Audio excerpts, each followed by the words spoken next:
అందరూ ఇవాళ 10 సంవత్సరాలు ఆటతో పెట్టి వారి స్కూల్తో నేను కూడా మంచి అలవాటు నేర్చుకున్నాను. మనం నాగోలేడు మనం కూడా ఆ సంస్థ నుంచి వెళ్ళాడు ఆయన. అంత గర్వకారణం ఉంది. ఇలా మాట్లాడే ప్రత్యేకమైన కృతజ్ఞతలు మన గ్రామ విజ్ఞానం తరఫున. అట్లానే కోటిరెడ్డి 2 మాటలు అక్కడి నుంచే మాట్లాడాలి.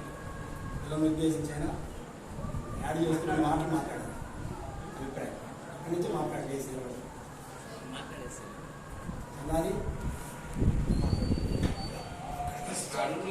అనేది మాట్లాడండి.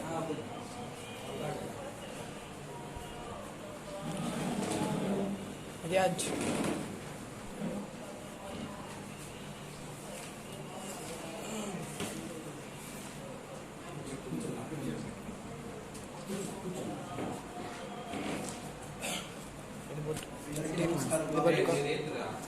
Ini kamera.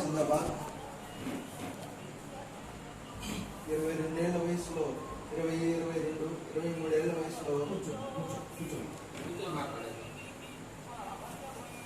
20, 22 ఏళ్ల వయసులో మామూలుగా పిల్లలకి ఏముంటుంది, ఆ వయసులో ఉన్న వాళ్ళందరూ కూడా ఆటల పైన లేకపోతే విభిన్న అంశాలపైన వాళ్ళ గుణాలన్నీ ఉంటాయి.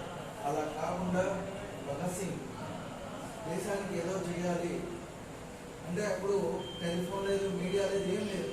కానీ ఒక పని చేసి అది దేశం అంతా కూడా ఆలోచన చేయాలనే ఒక మంచి స్ఫూర్తితోటి తాను బలయ్యి ఈరోజు దేశ స్వాతంత్రానికి కారణమయ్యాడు. అదేవిధంగా మనలో దేశభక్తి ఉండాలి, ప్రశ్నించే గుణం ఉండాలి. అన్యాయం జరిగిందంటే మనకెందుకులే, ఎవరు ప్రశ్నిస్తే ఏముందిలే, నాయకులు ఏం చెప్తే పథకాలు ఇస్తే చాలు, ఇంకా మనం బాధితమైపోయి ఇది వస్తే చాలు కదా అనుకుంటాం. మనకి విద్య, విజ్ఞానము, వైద్యము, ఈ ప్రాథమిక హక్కులు ఇవి సాధించుకోవడానికి డివైఎఫ్ఐ కానీ ఎస్ఎఫ్ఐ కానీ మన సీని గారు, మస్తాన్ గారు తదితరులు మన గ్రామంలో ఈ సమరయ విజ్ఞాన కేంద్రాన్ని ఏర్పాటు చేసి గత 10 ఏళ్లకు పైగానే ఇక్కడ ఈ ట్యూషన్ని నడిపిస్తూ విద్యార్థుల్లో అతి తక్కువ ఖర్చులకి మీకు ట్యూషన్ని ఏర్పాటు చేసి చాలా మంచి పని చేస్తున్నారు. దీన్ని అందరూ కూడా మీరు సద్వినియోగం చేసుకోండి. ఈ గ్రామంలోని తల్లిదండ్రులు కూడా ఆలోచించాలి. మన గ్రామంలో ఇంతకుముందు విద్యా విధానము, ఇప్పటి విద్యా విధానము, ఏదైనా గ్రామ సమస్యలు కానీ ఏమన్నా వచ్చినప్పుడు మన డివైఎఫ్ఐ కానీ ఎస్ఎఫ్ఐ కానీ మన పార్టీ నాయకులు వాళ్ళ దృష్టికి తీసుకెళ్ళినప్పుడు కూడా నేను ప్రత్యక్ష సాక్షి నేనే. కొన్ని విషయాల పట్ల వాళ్ళ దగ్గరికి తీసుకెళ్ళినప్పుడు విన్నవించుకున్నప్పుడు పర్సనల్గా నేను కూడా కొన్ని లబ్ధి పొంది ఉన్నాను. నా చిన్నతనం నుంచి మస్తాన్ గారి నుంచి అయినా కావచ్చు, సీని గారి నుంచి అయినా కావచ్చు, ఇంకా అందరూ కూడా నాకు నా ఎదుగుదలకు కారణమయ్యారు. వాళ్ళు నాకు ఇచ్చిన ప్రోత్సాహంతో నేను ఈరోజు నాకు ఒకప్పుడు భగత్ సింగ్ అంటే ఏంటో తెలియదు, సుఖదేవ్ అంటే ఏంటో తెలియదు, రాజగురు అంటే ఎవరో తెలియదు. కానీ ఆ రోజుల్లోనే నాకు ఇలాంటి గొప్ప నాయకుల గురించి కానీ, మార్టిన్ లూథర్ కింగ్ రాసినటువంటి దాస్ క్యాపిటల్ గ్రంథం గురించి కానీ, దీని గురించి అవగాహన పెంచుకోవడం, ప్రశ్నించడంలో ఉన్నటువంటి మన హక్కు అనేది తెలుసుకోవడం, తద్వారా నేను ఏదైతే పొందానో అది మీరందరూ కూడా మీ జీవితాల్లో సాధించుకోవాలి. అదేవిధంగా ప్రతి ఒక్కరిని ప్రశ్నించడం మాత్రం మన హక్కుని అందరం కూడా గుర్తుపెట్టుకోవాలి. ఇలాంటి త్యాగదనాన్ని మనం ఎప్పటికీ కూడా మరవకుండా మళ్ళీ తలుచుకుంటూ మన జన్మన్నంత వరకు కూడా వాళ్ళకి రుణపడి ఉండి వాళ్ళ ఆశయాల కోసం వాళ్ళ ప్రాణం పోయినా మనం ప్రాణం ఉన్నంత వరకు కూడా మనం పనిచేయాలని అందరినీ ఆశిస్తూ ధన్యవాదాలు.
చిన్న కూర్చోబడి నేను చేస్తాను.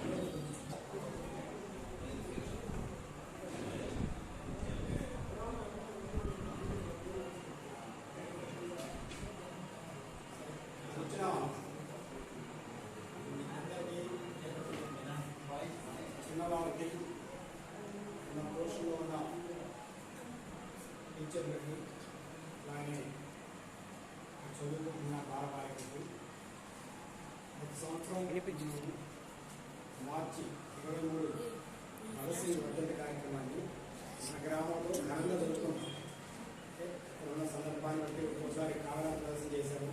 ఈ సందర్భాలు ఇక్కడ చిన్నపాటి మీటింగ్ కానీ పెద్ద చాలా మందితోటి కార్యక్రమాలు జరిగింది.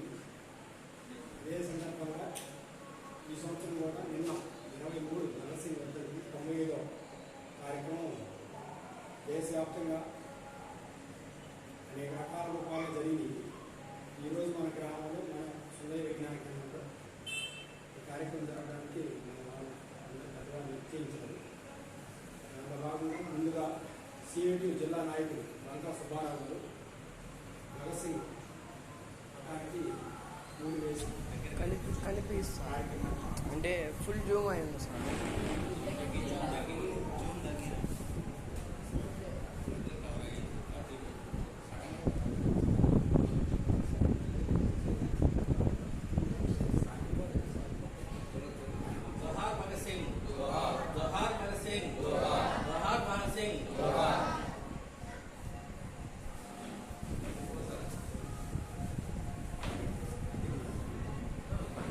ఎదుగుదలకే బంకా సుబ్బారావు నరసింగ్ కావాలి. కానీ ఈ కార్యక్రమాన్ని దేశవ్యాప్తంగా యువత యువకుల చేత ఆ యొక్క ఆశయాల్లో భాగంగా ఈరోజు దేశవ్యాప్తంగా చాలా మంది చదువుకున్న పిల్లలు ఇంకా చిన్న పిల్లలు కూడా డ్రగ్స్కి అలవాటు పడుతున్నారు. వాటికి అలవాటు పడకూడదని దేశవ్యాప్తంగా ఆయన పేరు మీద ఉన్న విద్యార్థులు కానీ పెద్దవాళ్ళు కానీ ప్రతిజ్ఞ చేయిస్తున్నారు. దానిలో భాగంగా మనం కూడా ఆత్మపూర్వకంగా వాటికి దూరంగా జరగాలని ప్రతిజ్ఞ చేస్తున్నాము. మీరందరూ పైకిలేసి ప్రతిజ్ఞ అందరూ పాటాలని కోరుతున్నాను. తర్వాత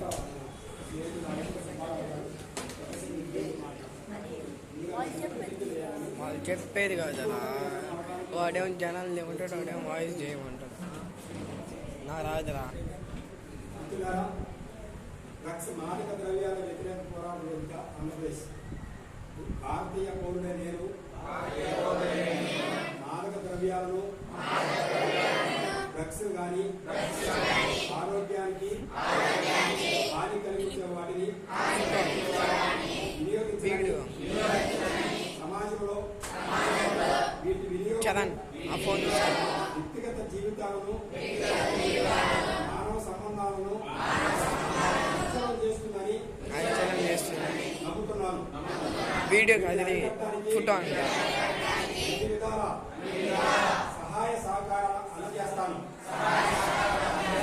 నా జీవిత భాగస్వామితో నా వ్యక్తిగత స్నేహితులతో నా వ్యక్తిగత అలవాట్లలో ఎలాంటి గోప్యత లేకుండా కుటుంబ సభ్యులతో మిత్రులతో మెరుగైన సమాజం కోసం పంచుకుంటాను. అంతేగాక ప్రభుత్వ వ్యవస్థలన్నింటిలోనూ మాదక ద్రవ్యాల సమాచారాన్ని ప్రభుత్వంతో పంచుకుంటానని ప్రతిజ్ఞ చేస్తున్నాను. థ్యాంక్ యూ మీ అందరికీ. కార్యక్రమాన్ని ఉద్దేశించి సిఐటి నాయకులు బంకా సుబ్బారావు గారు మాట్లాడారు.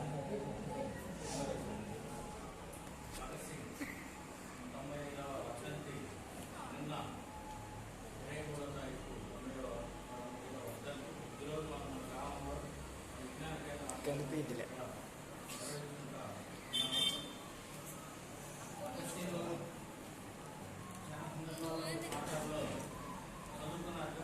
Show SHOW.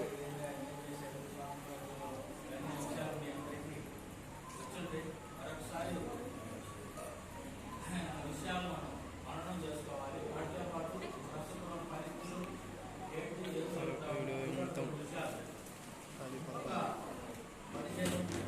ఏంటిది ఏంటిది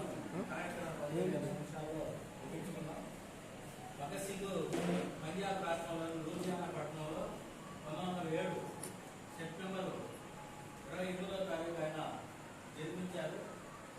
ఆయన చనిపోయింది 1931 మార్చి 23వ తారీఖు. ఆయన 23 సంవత్సరాల మాత్రమే జీవించాడు. కానీ ఈరోజు ఎన్ని సంవత్సరాల దేశాన్ని స్వాతంత్రం వచ్చి 79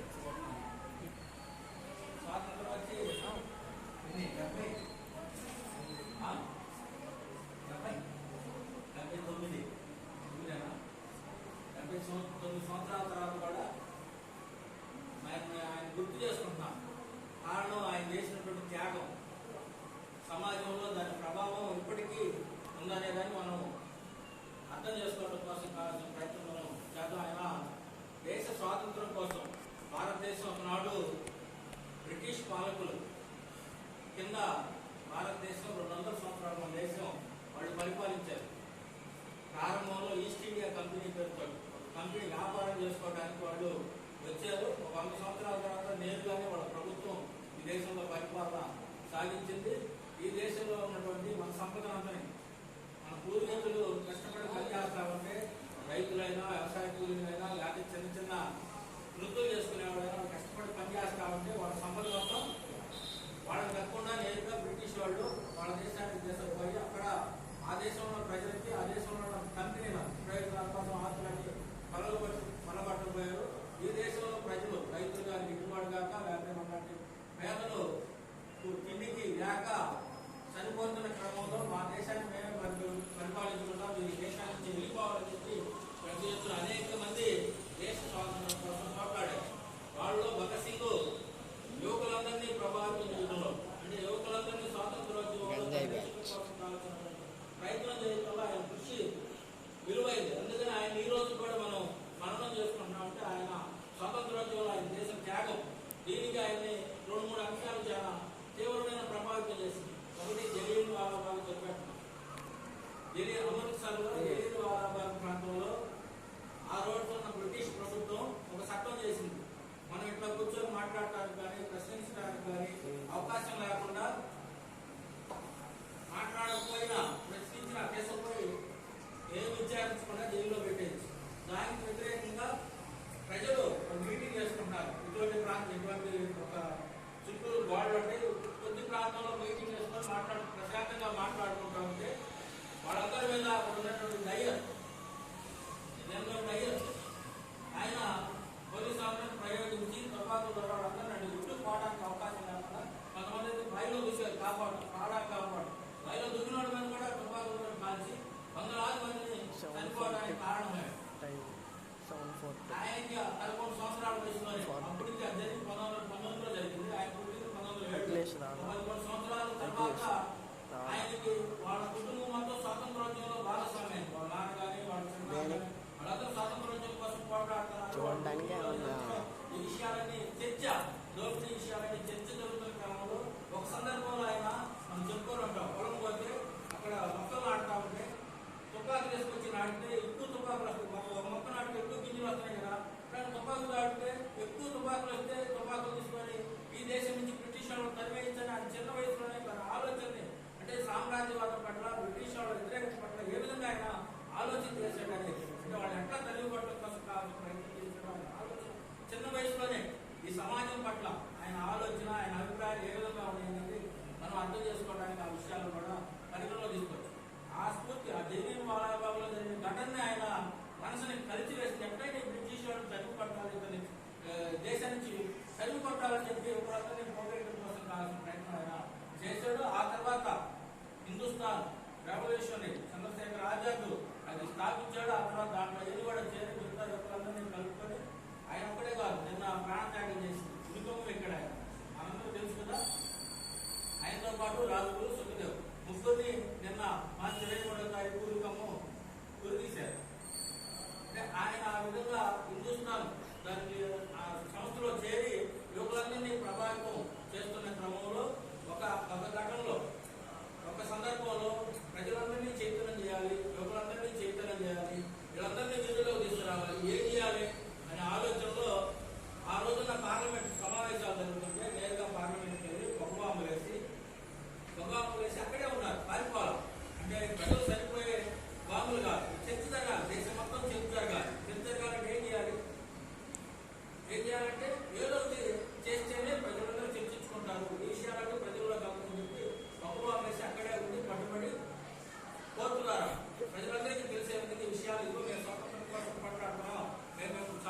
కోసం కాదు, మా దేశానికి మీరు వెళ్ళిపోవాలని ఒక చర్చ యువకులందరినీ చర్చ చేయడం కోసం కావాలని ప్రయత్నం చేశాడు.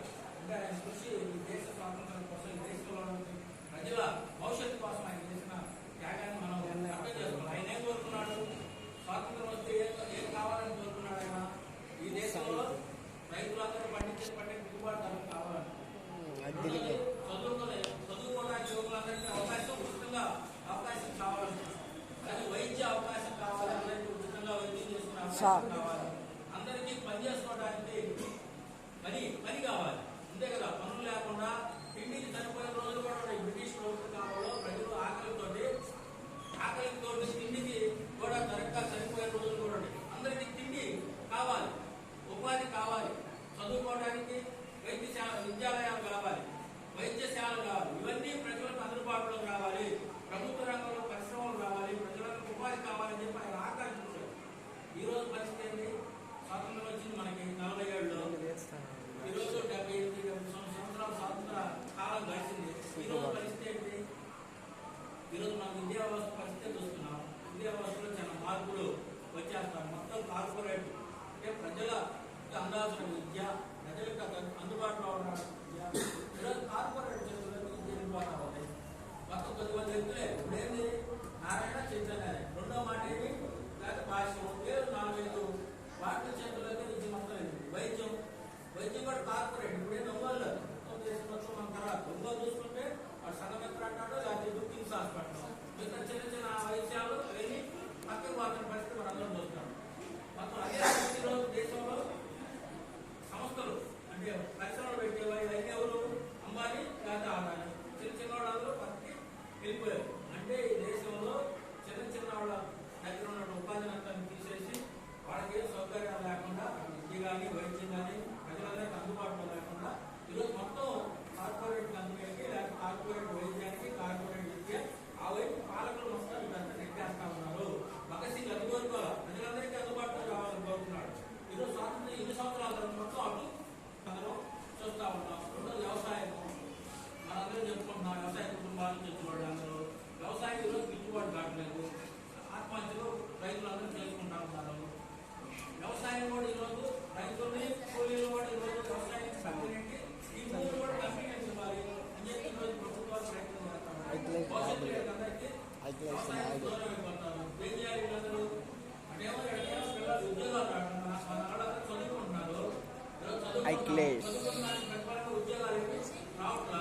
చిన్న ఏదో కొద్దిగా గొప్ప మంది చిన్న ఉద్యోగాలు వస్తున్నాయి. అదే మొత్తం ఉద్యోగాలు వచ్చినట్టు ప్రచారం జరుగుతూ ఉంది. అందరికీ ఉపాధి అవకాశాలు లేని పరిస్థితి మనం అందరం చూస్తూ ఉన్నాం. అంటే మనం కోరుకున్నది స్వాతంత్రోద్యమంలో పోట్లాడింది, బ్రిటిష్ వాళ్ళని తరిగి కొట్టింది, ఒక లక్ష్యంతో తరిగి కొడితే తర్వాత వచ్చిన పాలకులు దేశాన్ని పరిపాలించినప్పుడు ఆ లక్ష్యం భగత్ సింగ్ కోరుకున్న లక్ష్యానికి కాకుండా ఈరోజు వాళ్ళకు అనుకూలమైనటువంటి వాళ్ళకి ఏదైతే కంపెనీల ప్రయోజనాల కోసం, లేకపోతే పెద్ద పెద్ద విద్యా సంస్థల ప్రయోజనాల కోసం, వైద్య సంస్థల ప్రయోజనాల కోసం, వాళ్ళ కోసం, లేకపోతే భూములన్నీ కొద్దిమంది వ్యక్తుల చేతి కట్టబెట్టడం కోసం, వాళ్ళ ప్రయోజనాల కోసం ఈరోజు పరిపాలన కొనసాగిస్తూ ఉన్నారు. ఈ సందర్భంలో యువకులు ఆ రోజు ఆలోచించారు, బ్రిటిష్ వాడు దోపిడీ చేస్తా ఉన్నాడు, మనందరం కదిలి బ్రిటిష్ వాడిని తరిమేయాలి.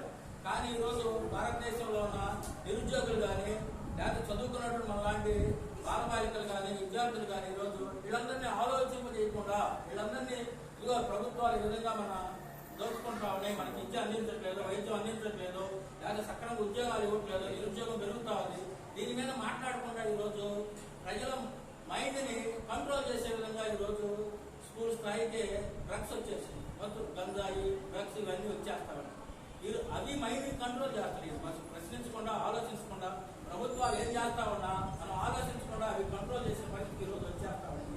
దానికి వ్యతిరేకంగా ఈ సంవత్సరం భగత్ సింగ్ స్ఫూర్తితో రాష్ట్ర వ్యాప్తంగా మనం డ్రగ్స్ వ్యతిరేకంగా ఉండాలని చెప్పి ప్రతిజ్ఞ చేయించినందుకే డ్రగ్స్ వ్యతిరేకంగా మనం తీసుకోవటం కాదు, తీసుకునే వాళ్ళని కూడా తీసుకోకుండా కూడా చేయడం కోసం కాకుండా ప్రభుత్వానికి లేక అధికారులకి విషయంలో ఇక్కడ జరుగుతూ ఉంది, దీని మీద మీరు కంట్రోల్ చేయాలి అని చెప్పి జోక్యం చేసుకోవాలని చెప్పి మనం బాధ్యతగా, పౌరుడిగా బాధ్యతగా మనం ఆ విధంగా జోక్యం చేసుకోవాలని చెప్పి ఈరోజు రాష్ట్ర వ్యాప్తంగా మనం ఇది చేస్తామన్న పరిస్థితి ఒకవైపు జరుగుతాం. రెండో వైపు ఇప్పుడు లేటెస్ట్ పరిణామాలు మీరు అందరికీ చూస్తున్నారు. మీరు అందరు టీవీలు చూస్తున్నారా?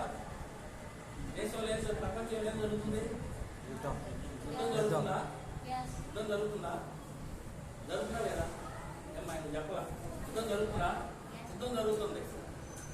ఒకనాడు బ్రిటిష్ వాడు మన దేశానికి వచ్చి యుద్ధం చేసి మన సంప్రదాయాన్ని కొలగొడుతున్నాడు.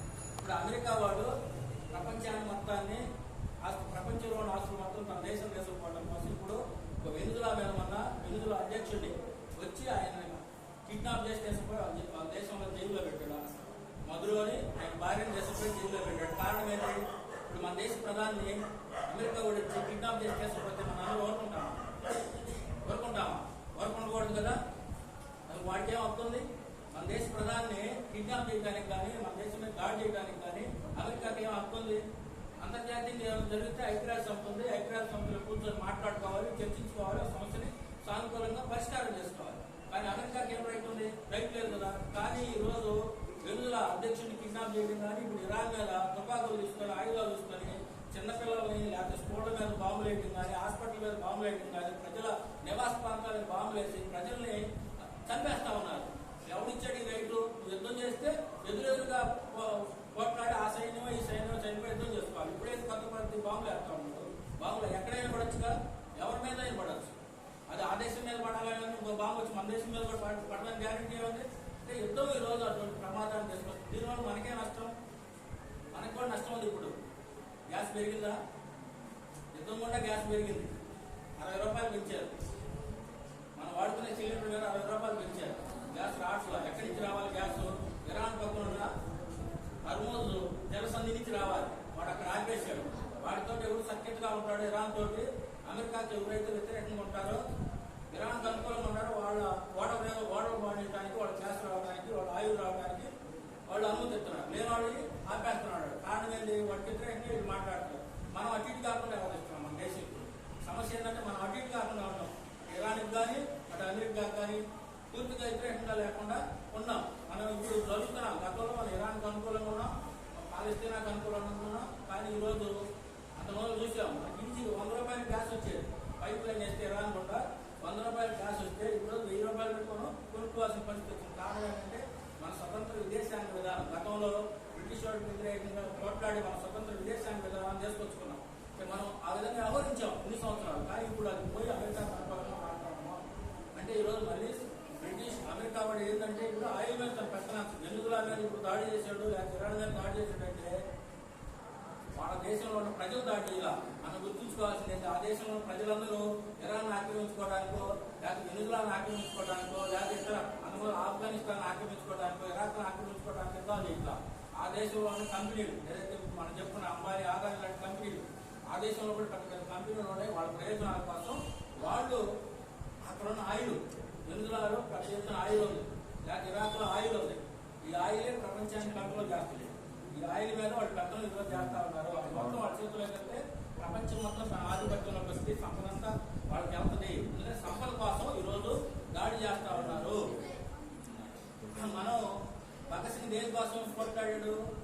అటువంటి దోపిడీకి వ్యతిరేకంగా పోట్లాడాడు. ఆ రోజు బ్రిటిష్ వాడు ప్రపంచం మొత్తం ఆది చేస్తా మన దేశం కూడా వచ్చి ఆక్రమించుకొని ఇక్కడ సంపదంతా కొలగొట్టబోతా ఉన్నారు. దానికి వ్యతిరేకంగా మా దేశాన్ని మేమే పరిపాలిస్తున్నాం, మేము స్వతంత్రంగా పరిపాలించుకోవాల్సిన శక్తి ఉంది అని చెప్పి ఆ రోజు మనం అందరం కలిసి పోట్లాడాం, స్వాతంత్రం తీసుకొచ్చుకున్నాం.